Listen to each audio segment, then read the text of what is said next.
नमस्कार, आप देख रहे हैं रोहित पत्रिका और मैं हूं आपके साथ सलमान पठान। चलिए शुरू करते हैं इस वक्त की बड़ी खबर के साथ। सबसे दुर्भाग्यपूर्ण बात है कि इतना बड़ा घटनाक्रम हो गया, इतना इंसानियत के साथ कर्मचार करने वाली अन्याय हुई है और उसके बाद सरकार आज तक ये मानने को तैयार नहीं है कि कोई घटना हो गई है, अप्रत्याशित या अन्यायपूर्ण घटना हुई है।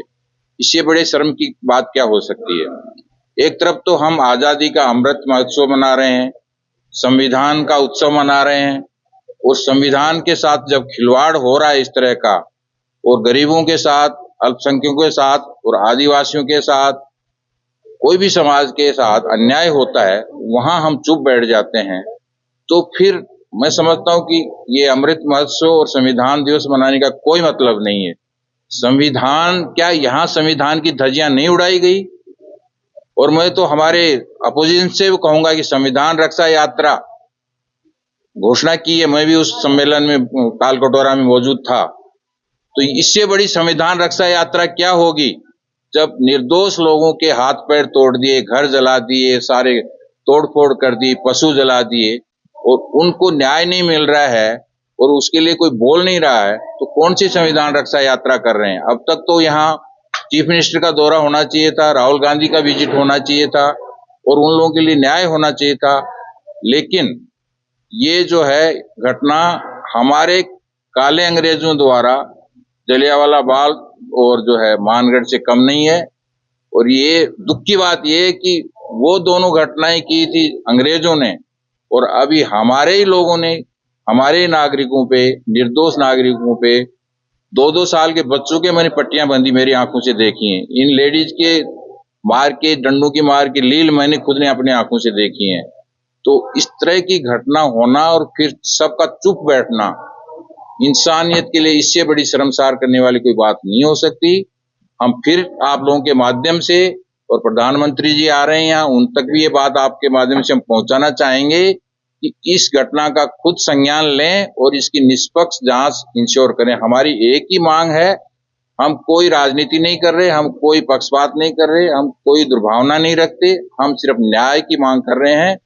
सिटिंग हाई कोर्ट जज के नेतृत्व में इसकी जांच हो। पुलिस से हमको न्याय की उम्मीद नहीं है, सीबीआई इसकी इंक्वायरी करे और जिन लोगों का नुकसान हुआ है, जान माल की हानि हुई है, उन लोगों को क्षतिपूर्ति की जाए और इसमें जितने भी सीनियर से जूनियर जितने अधिकारी इन्वॉल्व हैं, उनके खिलाफ एट्रोसिटी एक्ट में केस दर्ज हो, विभागीय कार्रवाई हो, सस्पेंशन हो, उनको बर्खास्त किया जाए और ऐसा सबक सिखाया जाए कि दोबारा इस तरह की भूल है जी।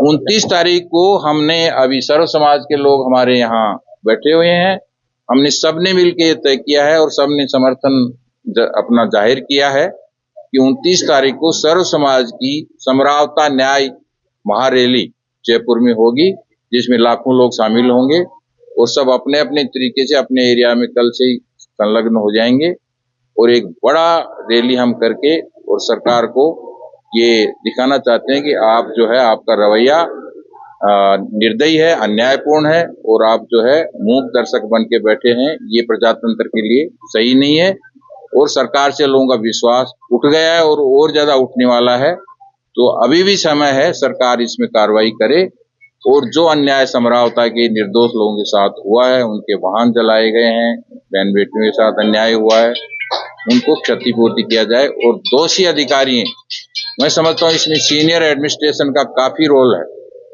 यदि वो समय पे एक्शन लेते, सही डायरेक्शन देते, तो ये घटना अवॉइड हो सकती थी। ये मेरा पर्सनल एक्सपीरियंस मैं कह सकता हूँ।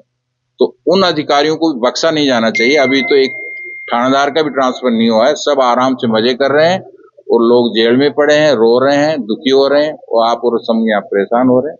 तो आप सबसे भी निवेदन है कि आप ज्यादा से ज्यादा इसको सही तथ्यों को, गलत नहीं, सही बात को पता करें और इसको उजागर करें।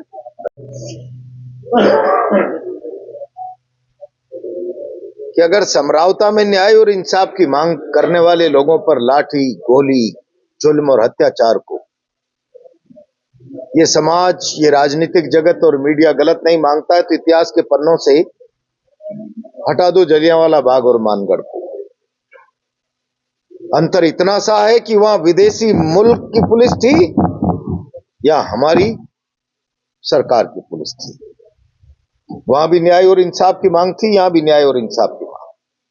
किसने अधिकार दे दिया भजनलाल जी की सरकार की पुलिस को? बहन बेटियों के कपड़े खींचे, डंडे मारे पीठ पर, आज भी निशान है। मैंने तो कहा बरवाड़ा में, राइजिंग राजस्थान में आने वाले प्रधानमंत्री जी, आपके राइजिंग राजस्थान का चेहरा जरा बरवाड़ा की बहन बेटियों की पीठ पर, हाथों पर, उनके पैरों पर, जंघाओं पर उन निशानों को कोई महिला अधिकारी भेजकर जरा दिखवा लीजिए ना। उन पे क्या राइजिंग राजस्थान के चिन्ह छप रहे हैं उनके हाथ पैरों पे। मेरा केवल और केवल इसमें एक मत है, न्याय और इंसाफ की मांग करने वालों पर जुल्म हुआ है तो जुल्म का विरोध होना चाहिए, और अगर कोई सरकार इसको जुल्म नहीं मानती तो फिर उसको जलियांवाला बाग और मानगढ़ के घटनाक्रम को भी नाइंसाफी और जुल्म की सूची में से हटाना चाहिए।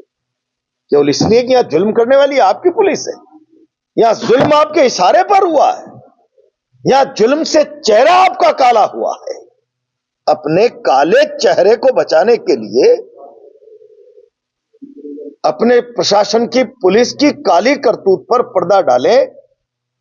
जो भी चुप होकर समरावता के इस अन्याय को बर्दाश्त कर रहा है, मैं समझता हूं राजस्थान के इतिहास में इससे बड़ा शर्मसार करने वाला तमाम जिम्मेदार जगत के लिए कोई दूसरा उदाहरण नहीं हो सकता। मुझे इससे ज्यादा कुछ नहीं।